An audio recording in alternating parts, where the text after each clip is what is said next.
Jésus régnera, la victoire sera pour moi.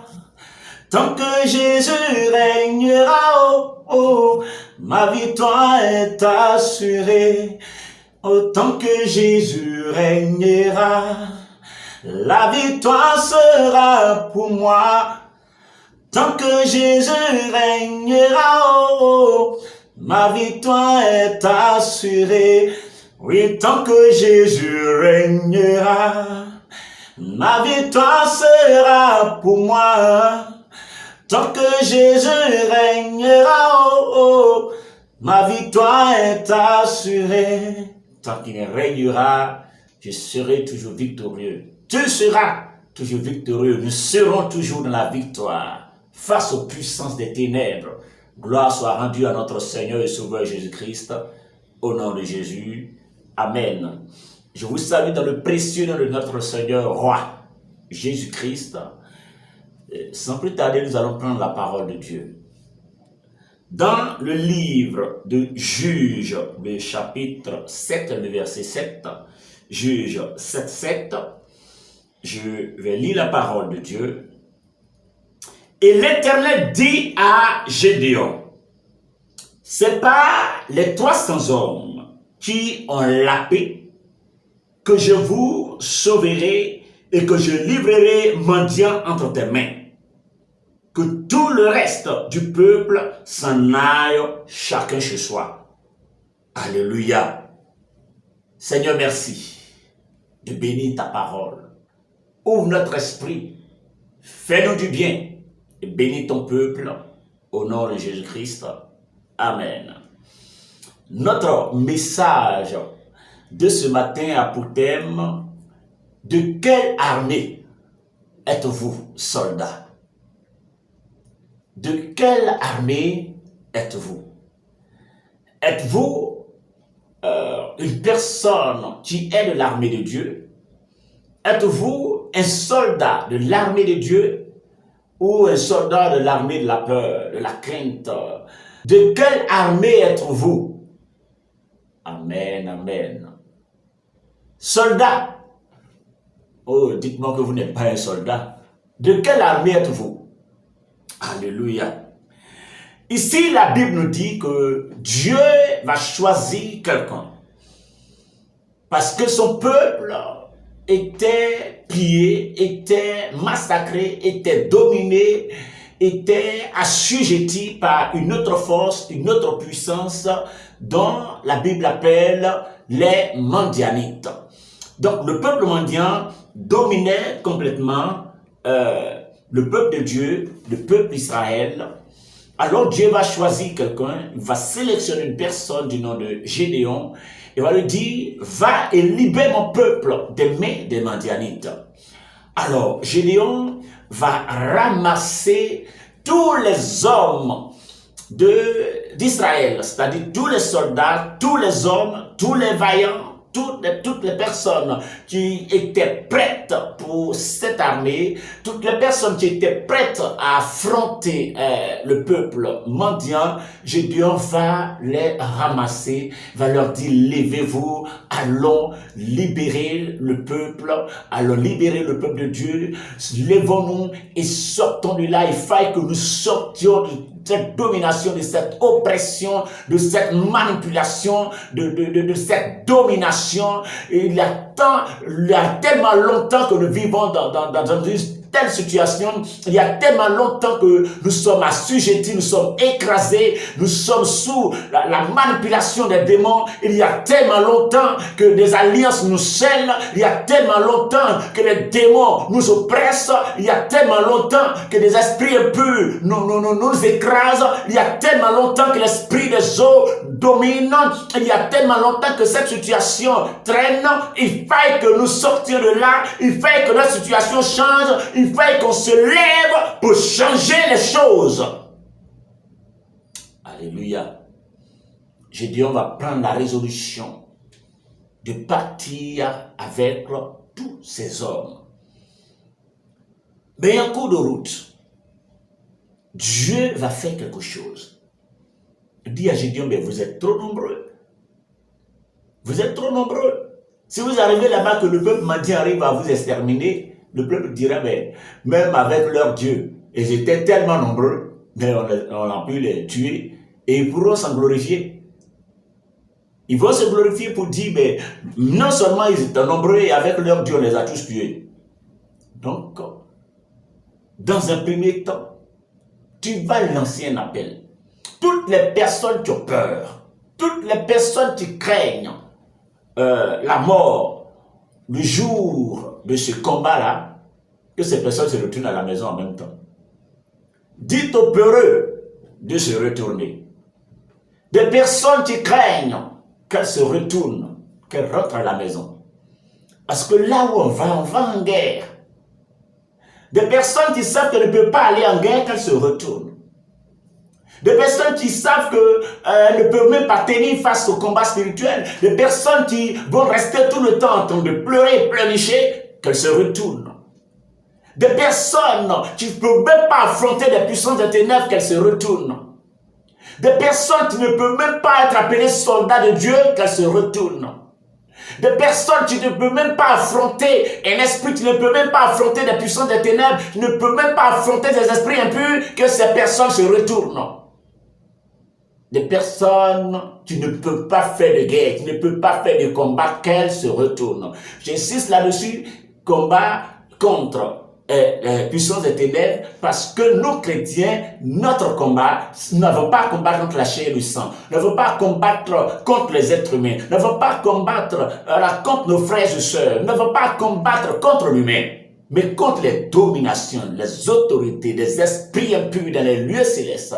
Voici ces esprits qui manipulent des personnes, des esprits qui sont derrière notre souffrance, ou du moins la souffrance de plusieurs. Les esprits qui les maintiennent dans la même situation. Ce sont ces personnes-là, ou du moins ce sont ces esprits-là que nous chassons, que nous repoussons. À peine Gédéon a fini de prononcer cette phrase, des personnes craintives, des personnes qui ont peur, qu'elles se retournent, 22 000 personnes se sont retournées. 22 000 personnes se sont retournées. Alléluia. Combien de fois des personnes ont fui le combat dans votre famille? Combien de personnes ont fui le combat pour la liberté dans votre famille? Des personnes ont fui le combat du mariage. Des personnes ont fui le combat de l'élévation. Des personnes ont fui le combat du succès dans votre famille. Une famille complètement sous la domination des puissances des ténèbres. Et lorsque Dieu lance l'appel afin que des personnes viennent pour combattre, vous fuyez. Combien de personnes ont fui dans votre famille? Le fétiche, ça là, c'est pas du jeu, hein? On a qu'à fuir en même temps. Le fétiche, ça là, on dit, on touche pas haut. Si tu as touché, tu vas mourir. Ça là, sorcellerie dans le... Combien de personnes ont fui les sorciers dans votre famille? Combien de personnes ont fui les fétiches dans votre famille, ont fui les puissances des ténèbres? Combien de personnes ont fui dans votre famille? Dans le combat de la prospérité, combien de personnes ont fui? Combien de personnes ont échoué? Dans le combat de l'élévation, combien de personnes ont fui? C'est pas la peine. Ça, c'est un combat que je ne peux même pas faire. Et ça là, ce fétiche, ça là, moi, je peux combattre. Cet esprit-là, je peux... Non, je ne peux pas. Moi seul, je ne peux pas. Ce n'est pas la peine. Combien de personnes ont fui dans votre famille? Vous voulez pas faire partie des fuyards. Vous voulez faire partie des personnes qui fuient le combat. Avant même que vous n'arrivez là-bas, vous fuyez. L'esprit de l'autre dans notre famille est trop. Je fuis. L'esprit qui nous amène à échouer tout le temps dans la famille est tellement puissant que je fuis. L'esprit qui nous empêche de nous marier dans notre famille est tellement fort que je fuis. L'esprit qui empêche la conception dans notre famille est tellement fort que je fuis. L'esprit qui nous empêche d'avoir une réussite parfaite dans la famille est tellement puissant que je fuis. Combien de personnes ont fui chez vous? Allez-vous continuer à fuir ainsi? Allez-vous continuer à rétrograder face aux puissances des ténèbres? Lorsque vous voyez des personnes qui échouent tout le temps chez vous, vous êtes 15 filles, et les 15 filles, il y a 12 parmi vous qui ont des enfants et qui reviennent à la maison. C'est-à-dire que dans votre famille, toutes les filles ont des enfants et elles reviennent à la maison par le mariage et ça ne vous dit rien et vous fuyez le combat. Vous voyez? Dans votre famille, personne ne prospère. Au lieu de mener le combat spirituel, vous fuyez. Il y a des familles où, je connais une famille, malgré l'intelligence, une famille très brillante, mais ça se limite à là. Après avoir eu de gros diplômes, on s'assoit et puis on erre ça et là pour ne rien trouver. Alors vous asseoir là et ne pas vous lever pour mener le combat. Vous restez là et tout le temps pleurnicher, Dieu, regarde ma situation, et Dieu même regarde comment on souffre, et Dieu, il vous a tout donné.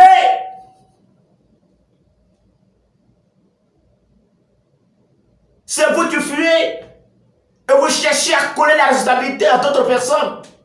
C'est à cause de mon oncle, ma situation est comme ça, c'est à cause de ma tante, c'est à cause de mon tonton, c'est à cause de tante, c'est à cause de ma maman, que de mon papa.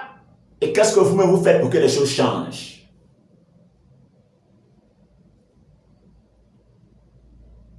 Qu'est-ce que vous faites pour que ça change? Alors que 22 000 personnes vont fuir, Dieu va dire, mais cette armée, elle est encore nombreuse. Je veux encore diminuer le nombre de personnes. Après que les 22 000 personnes ont fui, ils sont restés 10 000 personnes. Après qu'elles sont restées 10 000 personnes, Dieu dit que les 10 000 personnes sont encore nombreuses. Il va faire un autre tri. Et là, cette fois-ci, ça sera au niveau d'une cour d'eau. Et la Bible dit que lorsqu'elles sont arrivées en cet endroit-là, qu'est-ce qui va se passer? Dieu va dire à Gédéon, dis à ces 10 000 personnes de boire cette eau. Et quand les 10 000 personnes vont commencer à boire cette eau,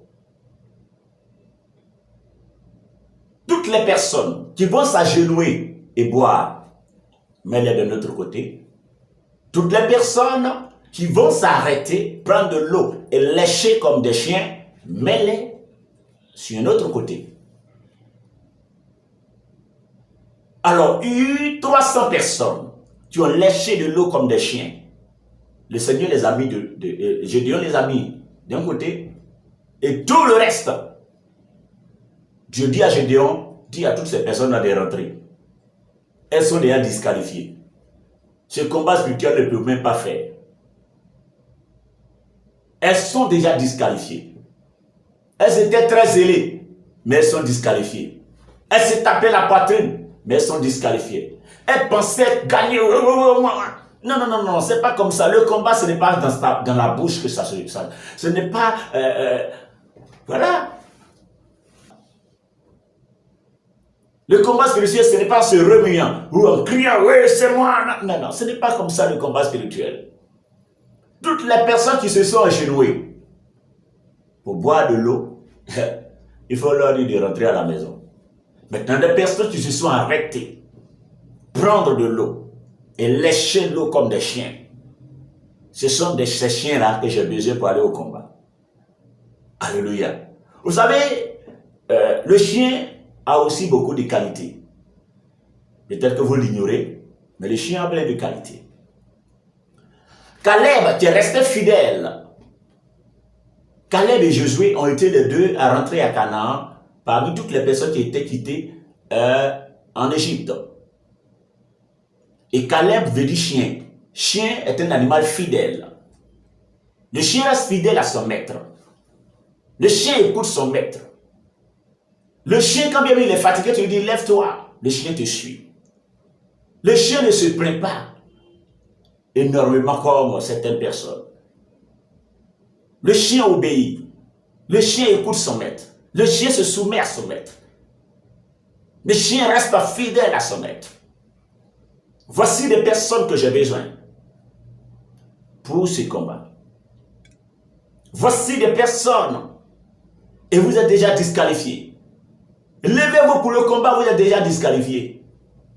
Vous n'avez même pas encore fait le combat, vous êtes disqualifiés. Vous étiez zélés au début, mais vous n'êtes même pas arrivé quelque part, vous avez laissé tomber. Vous avez déjà fui. Vous étiez zélés en vain. Alléluia. Alors que Dieu va prendre ces 300 personnes pour aller au combat, et la Bible dit qu'il va gagner ce combat avec les 300 personnes. Gloire à Jésus-Christ. Amen, amen. Combien de personnes ont fui face à la situation dans laquelle vous êtes? Allez-vous continuer à fuir?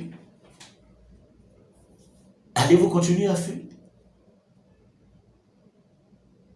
Eh bien, je suis seul. Dans ma famille, là, c'est une famille, tout le monde est païenne. Une famille, tout le monde est animiste. Une famille, tout le monde est musulman. Une famille, tout le monde est bouddhiste. Une famille, tout le monde est kanka. Ok. Je suis seul. Élie seul a été face au prophète de Baal.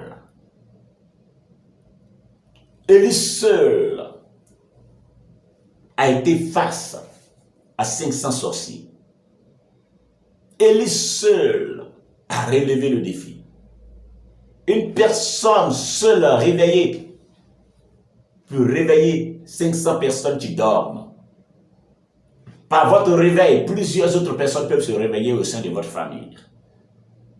Soyez réveillés, révoltés, affrontez la situation. Ça fait des années que vous pleurnichez. Seigneur agit, Seigneur intervient, oh regarde ma vie. Ça ne fonctionne pas comme ça. Vous pensez que Dieu bénit par pitié? Il a pitié de tout le monde, mais ne bénit pas par pitié. Il a pitié de tout le monde, mais c'est un Dieu de principe. Sinon, il allait élever tout le monde parce qu'il a pitié de tout le monde. Alléluia. Gloire au Seigneur. Donc, du moment où le Seigneur vous met à part pour le combat, lève-toi et va au combat. Va affronter la situation. Va changer ta postérité. À cause de toi, toutes les personnes qui vont suivre, ta postérité changera de nom. Si le nom était stérile, vous changez de nom, conception. Si votre nom était pauvreté, vous changez de nom, richesse. Si votre nom était blocage, vous changez de nom, réussite. Au nom de Jésus-Christ, déblocage.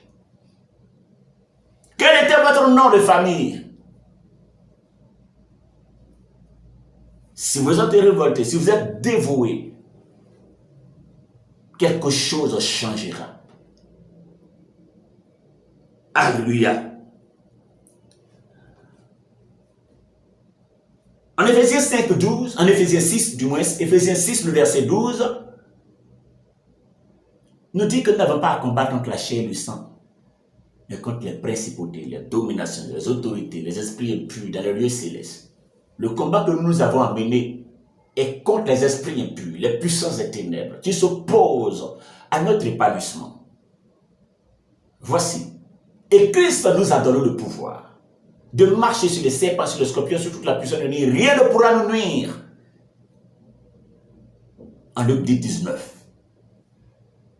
En Somme 68, verset 29, la Bible dit, ton Dieu ordonne que tu sois puissant. Dieu donne l'ordre que vous soyez puissant. Et vous refusez d'être puissant, vous pleurnichez, Seigneur, Seigneur, Seigneur. Non. Levez-vous et il sera avec vous. Mais tant que vous ne vous levez pas, vous ne saurez pas qu'il est avec vous. Il le dit en Zacharie 4, verset 6, ce n'est ni par la force, ni par la puissance, non. Ce n'est pas par ma propre force que je vais gagner. Ce n'est pas par ma propre intelligence, mes propres stratégies, mes savoir-faire. Non, non, non. Mais c'est par l'Esprit de Dieu. Par l'Esprit de Dieu. Alléluia. Par l'Esprit de Dieu. Tout simplement parce que sa parole le dit. En 1 Corinthiens 3, verset 17, « Or le Seigneur, c'est l'Esprit. Et là où il y a l'Esprit du Seigneur, il y a la liberté. » Donc l'Esprit du Seigneur qui est en nous va procurer cette liberté, va nous donner cette liberté, va nous libérer. Alors si vous avez l'Esprit du Seigneur en vous, croyez que vous êtes libre. Et lorsque vous avancez, vous gagnerez le combat. En fait, c'est un combat gagné d'avance. Parce que vous avez la puissance suprême en vous, sur vous, autour de vous. Mais de quoi avez-vous peur? De quoi avez-vous peur? Le combat à mener, ce n'est pas contre un être humain. Ce n'est pas contre nos prochains. Mais c'est contre les esprits qui sont derrière la souffrance des êtres humains. Alléluia. Que le nom du Seigneur soit béni. Bien-aimé, être enfant au fils du royaume de Dieu, ce n'est pas par la parole. Oh, je suis chrétien. Oh, je suis chrétien. Ce ne sont pas des débats, des discours persuasifs. Je vais m'asseoir pour faire des débats inutiles. Oh, pourquoi Jésus... C'est du n'importe quoi tout ça. En quoi est-ce que ça nous amène quelque part? Vous voyez? Donc, être chrétien, avoir une relation personnelle avec Dieu. Être chrétien, c'est d'avoir une relation personnelle avec Dieu. La vie chrétienne, c'est la relation avec Dieu. Le royaume de Dieu n'est pas des discours persuasifs. Le royaume de Dieu, voilà, ce n'est pas des débats.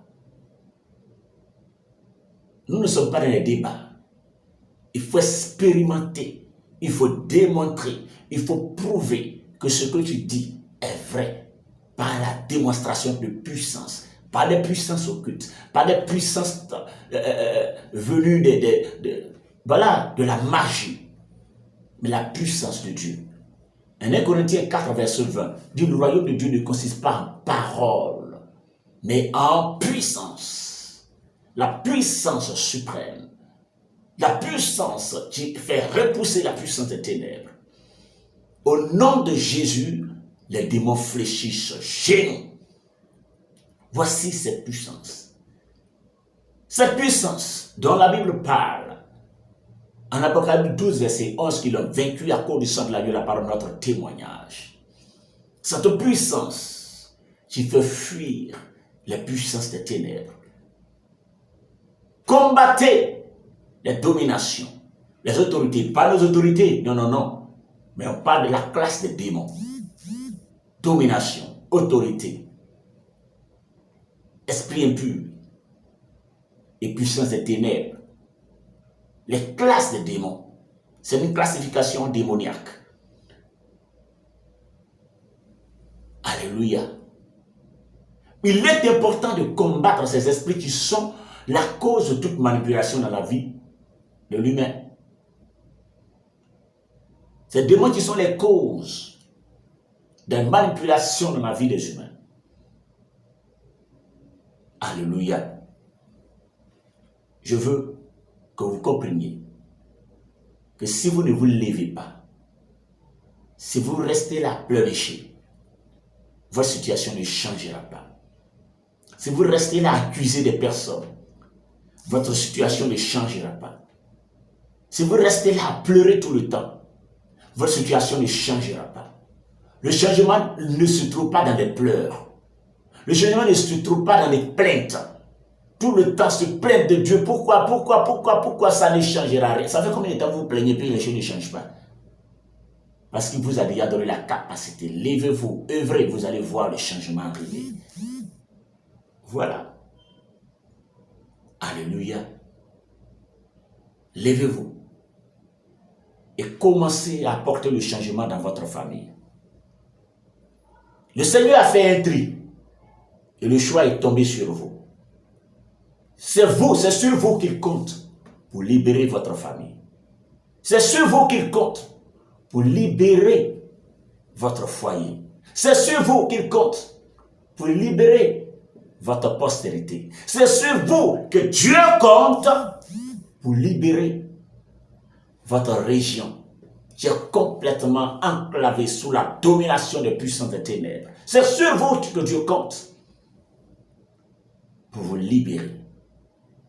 Si vous avez votre confiance en lui, si vous placez votre confiance en lui, si vous placez votre foi en lui, si vous vous levez, si vous êtes révolté, si vous êtes rempli de sa puissance, le combat est déjà gagné. N'allez pas seul, partez avec la puissance de Dieu. Et c'est pourquoi la Bible dit, il y a des armes que le Seigneur nous donne, avec lesquelles nous devons combattre. Alléluia. En Éphésiens 6, du verset 13 au verset 18, il n'y a pas des armes à utiliser. Gloire au Seigneur. Alors, les armes qui sont citées, ce ne sont pas des armes que nous devons les réclamer. Ce sont des armes qui sont en nous au quotidien. La ceinture pour vérité. Il faut que nous soyons saints de vérité. La cuirasse de justice. Il faut que nous puissions marcher dans la justice. L'épée de la parole. Il faut avoir la connaissance de la parole. Le casque pour salut. Il faut que votre tête soit plongée dans le salut, qui est notre Seigneur et Sauveur Jésus-Christ. Les pieds soient remplis des ailes de l'Évangile. L'Évangile qui donne la paix. C'est l'Évangile qui donne la paix que nous devons prêcher. On ne va pas prêcher l'Évangile de la guerre. L'Évangile qui donne la paix. L'Évangile qui nous procure la paix. Si vous croyez, si vous vous levez, vous réussirez. Si vous arrêtez de pleurer et que vous vous battez, vous réussirez. Mais si vous vous laissez, vous dire pourquoi, vous ne trouverez pas de solution. En réalité, pourquoi cette situation arrive? Afin que, par le choix que le Seigneur a porté sur toi, par votre victoire, le nom du Seigneur soit glorifié. Il permet cette situation afin que par votre victoire, son nom soit glorifié. Parce que c'est avec vous qu'il gagnera ce combat. C'est avec vous qu'il réussira. C'est avec vous qu'il gagnera ce combat. Que Dieu vous bénisse au nom de Jésus-Christ. Amen.